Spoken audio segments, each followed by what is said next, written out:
আগামী পর্বে আপনারা দেখতে পারবেন ইন্দ্রাণীর সঙ্গে তর্ক করতে করতে বুকে হাত দিয়ে দাঁড়িয়ে পড়ে রাজ। ঈশান দৌড়ে এসে তার বাবাকে বলে, বাবা কি হয়েছে? অনুশ্রীও দৌড়ে আসে। ইন্দ্রাণী গাঙ্গুলি এসে বলে, রাজ কি হয়েছে তোমার? এরপরে রাজকে হাসপাতালে নিয়ে যাওয়া হয়। ডাক্তার জানায় যে উনি হার্ট অ্যাটাক করেছে। ইন্দ্রাণী গাঙ্গুলি বলে, না না, এটা কিছুতেই হতে পারে না।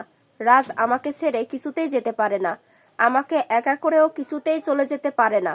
এদিকে দেখা যায় কুসুম প্রার্থনা করছে, তুমি দেখো আমরা যেন আবারও সবাই একসঙ্গে ভালো থাকতে পারি। ঠিক তখনই আয়ুষদের ফ্যামিলি ফটোটা মেঝেতে পড়ে যেয়ে ভেঙে যায়। কুসুম সেটা হাতে নিয়ে কান্না করছে আর বলছে, তুমি আমাদেরকে কোন বিপদের ইঙ্গিত দিচ্ছ? তো বন্ধুরা, এই ছিল আজকের আগামী পর্বের আপডেট। কেমন লাগলো কমেন্টে জানিয়ে দেবে। পরবর্তী আপডেট দেখার জন্য চ্যানেলটি সাবস্ক্রাইব করুন।